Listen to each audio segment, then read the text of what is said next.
It's on the right side. That symbolises the fact that the blade is inside the scabbard. This is where you would back. He's now transferring it to his left side, symbolising it's going into the OB, and it's now ready to draw. I don't want to bow now. As soon as I bow now, we can take that straight out and cut the head off. Okay? Now, when he makes his draw, you need to distance yourself from where you see that. Go perfectly right across the eyes. Okay? Now he's going to look behind, and he's now ready to make the strike. Now we all know about Seichu Sen, centre line. The line between two centre lines is called Sen no Seichu Sen. That just means that if I move here, the lines are changed. Okay? Now, this is why Wado is so important, because we always play around with the Sen no Seichu Sen.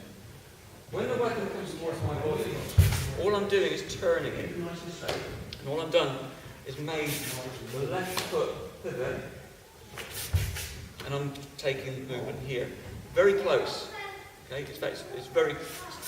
I don't want so much of a closeness like that. So what I'm doing, rather than doing negashi quickie, I'm doing nagaru, but colliding with the opponent's forearm. What I'm going to be doing then is moving in quickly.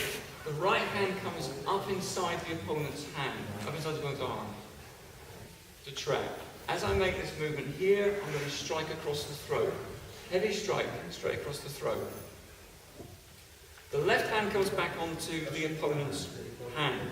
And all I'm going to do now is rotate, and put my body pressure against his elbow joint. What I've got here, I've got a trapped hand, but I can allow that thumb just to pop out. For those of you who like PlayStations, okay, think of the back of the hand as a PlayStation. You've got the buttons there, okay? Right, what I'm going to do now is turn back. My left foot is going to step back. And all I've got is that everything I've got hold of now is here. When you change position, you'll find that your fingers are on the wrist, your thumbs are on the back of the opponent's hand. I'm going to keep moving back until the opponent falls to the ground. Don't try and do wrist locks so he falls down like this. It might be very awkward. So what I'm going to do is move back, put pressure on the wrist with the fingers, but I'm putting pressure on the back of the hand there to make the wrist lock. But I'm moving back at the same time. What this does is make the opponent fall down. And you keep walking backwards until the opponent falls down. It may take a couple of steps, it may take 3 or 4, but eventually the opponent will fall down.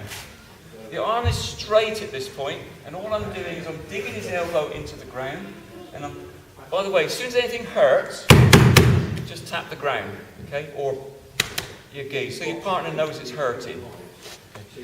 What I've got there is the elbow joints on the ground, and I'm going to put pressure still on the back of that hand to then make the wrist lock. Take the sword, cut the opponent's forearm. He's now useless. Okay, samurai without a right hand becomes a little bit useless, don't they, really? They have a right hand, you don't do much with it, are you? Okay. With the sword, I'm now going to cut the opponent. Straight down the side of the body, draw straight back, and the point of the weapon still points towards the opponent's face. He gets up in the fighting stance.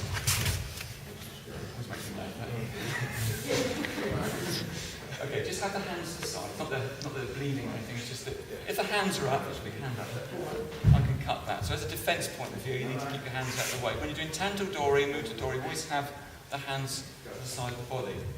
My weapon is still pointing towards my opponent, he's still ready to fight me.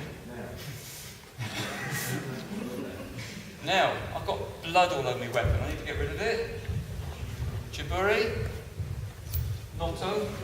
As I said before, my back foot's going to come up, his front foot's going to move back.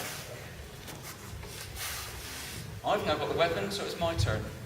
Okay, so what you're going to be doing is exchanging. Just from the draws, I'm moving back. Okay, I'm recognising that centre line. I'm visualising that centre line. I know that the strike is going to be there because of the presentation of my body. If I'm sideways on already, the opponent will go for that target, okay? Because that's now, all right? Because that is now my centre line. That's no longer my centre line. It's my opponent that's changed. So I don't want to present me to the side. body. 1, 2, straight across the throat, wallop. Okay, a lot of damage is caused then by that toe area. Pulling, striking. Bring that hand straight back.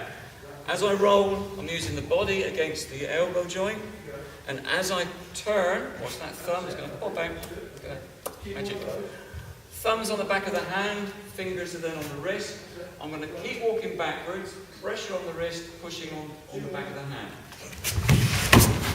Okay. It doesn't matter if they roll on their back, doesn't matter if they roll on the front, it's completely irrelevant because what you've got is the arm. The elbow joint goes into the ground, your arm is fairly straight, pressure on the wrist, slice the arm, take the body.